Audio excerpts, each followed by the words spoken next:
What's going on, everyone? Welcome back to the channel and welcome back to the BMW 330e touring. As promised, I'm going to do in this video 5 things that I've loved or really liked or got on with the car over the past day or two of having it. I've done a good few hundred miles in the car now, so I think I'm in a pretty decent position to be able to say the things that I've really enjoyed with the car, that I've liked, that I love about it, or things that I think really stand out in making this car what it is. It's the first car I've had that's an electric or a hybrid, so it's been interesting, but I can give you 5 things now that I've got on really well with and enjoyed with the car. So let's get into them. So the first thing that I really like about the car is actually an aesthetic point of view, and that is these blue brake calipers behind the rims.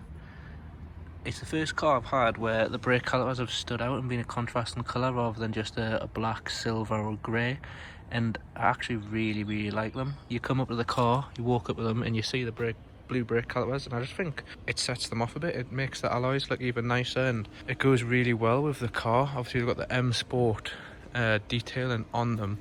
See if you can see it better on this one. So yeah, this one, you've got the M Sport detailing there, and the colour of the calipers are actually really nice in that painted blue. So I think they really set the wheels off. The wheels is one of the other things I really liked about the car. The actual alloy itself is really nice. It's got that 5-spoke design with the silver and then the contrast in black on the wheel, and then with the little, obviously the BMW with the centre lock cap, and also the M Sport badge there as well. Is also something I quite liked. I think it's a nice little finishing touch, along with the brakes actually being very nice to look at. They've actually been really good in terms of stopping power. I've had this for a few days now, and I've drove it in central London, I've drove it on motorways, country roads, back streets, and the brakes have been spot on. Not once have I thought, oh god, that was touch and go, when I've been going at certain speeds and had to brake abruptly or whatever. So that is the first thing I love, the brake calipers on this one.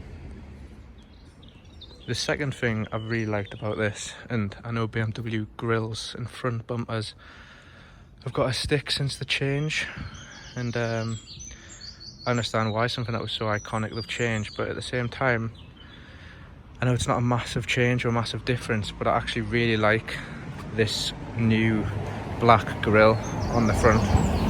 I've seen a few of these cars driving around with just the plain silver grille or body colour, and I think on this colour with the sort of dark gunmetal grey, I think the black grille on the front really stands out, really sets it off, gives it a slight stealth look as well. When I first saw it I was like, oh, that's something different, and I really liked it, to be fair. So that is the second thing in the BMW 330 that I think is really nice. It's also got the black sort of pack to it on this little front bumper, and also the grille along the bottom is, I quite like the design of it, but I think it being black with the slight little silver accents really adds to it. The front of the car, the stance and the grille, that is the second thing I've really liked about having the car. The third thing then with the car that I really like is on the interior, and that is this sort of finish to the center console. I really like, it's not carbon, and I don't think it's meant to look like carbon either, but it has a really nice display, and it's got a good feel of it as well. It doesn't feel cheap, it doesn't feel plasticky. It is, but it does have a nice sort of physical touch to it, which makes it a lot nicer. It really like stands out in the car as well, rather than it being all black. It's nice to just look down there and see something that's contrasted and something slightly different. It runs obviously all the way along here, and that is another thing on the interior that I do like about the car. It's got a lot of this ambient lighting, so it's obviously middle of the day now, but if you can see here, it's got a lot of ambient lighting that runs around the car, and when I was driving this at night, it comes all the way under and it slightly lights up here, then starts again back around where it's more bright there. It's actually really nice. You can't change it on this model. I'd imagine it would be a spec option, but the blue ambient lighting in the car alongside this finish, sort of carbony finish, really sets the interior off, and it's something I've liked. So that is the third thing with the car. Number 4 in things that I love with the car is actually the seats, and it surprised us how comfy these seats were. So as you can see, it's got the support there for the bottom of your legs. You can extend it, and although these are actually only manually adjusted, it's not electronically adjusted seats, which is a bit disappointing. The actual support and comfort of these seats has actually been spot on. I drove the car for a good few hours yesterday when I first picked it up, and today as well, getting to where I needed to be for work. I got stuck in some traffic on the way home. It wasn't a bad thing at all. The seats are comfy, offer great support. I like the nice contrasting colour, sort of grey crayon stitching, and overall it's not a bad, for a tourer, exactly what this is. You could sit in here for hours at a time. You don't get sore legs, you don't get a bad back, you feel supported, and that's all you can ask for really from a touring aspect. Going with that as well, with it being a tourer, it's more of a family car, and that's really, you can tell with the amount of space you get. You got a big bin there, you get a massive door bin there, one for your drink, which is really good, alongside the 2 cup holders you have in there as well. So in terms of space for the tourer, it's actually really good in this 3 Series. You've got loads of room, loads of storage, loads of room in the front. Back's no different. Obviously, if you wanted to move the seats forward, you could. And you can get obviously 3 people comfortably in the back of here, as well as having this, which I quite like that. It's a bit different, but it's something that holds your drinks in or whatever you want to put in there. It holds it in nicely. The overall comfort of the car has been absolutely quality. 5th and final thing about this car then is actually the way it drives. So I've done a lot of miles in it for the last 2 days, and I haven't had to fill up. Still got 117 miles. Haven't touched the electric battery, but the way it drives is really nice. So this is a bit of added bonus. I like when you turn it on, it makes this noise of some sort of spaceship that you're getting into it. But the best thing about it is you've got these buttons along here. So you've got sport, hybrid, electric and adaptive. So at the minute we're in electric, and you can see screens are all blue. Shows you that in hybrid. Press this electric, put it into standard or individual if you want to configure your own, and that just changes that there. Electric, individual, electric. Adaptive, as you can see, hybrid drive with automatic adjustment of vehicle settings for the driving situation. Activate roost guidance for intelligent anticipation. That's been really good. You've obviously got the hybrid part. You've got hybrid, which is a balanced hybrid drive, and the consumption optimized hybrid drive for the Eco Pro. But the best thing, so as you can hear now, the car's quiet. All you can hear is the battery in the car. As soon as you then press sport, the engine kicks in, and you get standard, extra boost, and then obviously individual.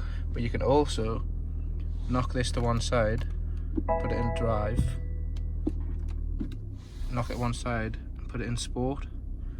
So as you can see, it's got extra boost and also in sport. Put it back into manual. The car itself, it's actually got a bit of a grumble to it as well. I don't know if you'll be able to tell while it's just idling, but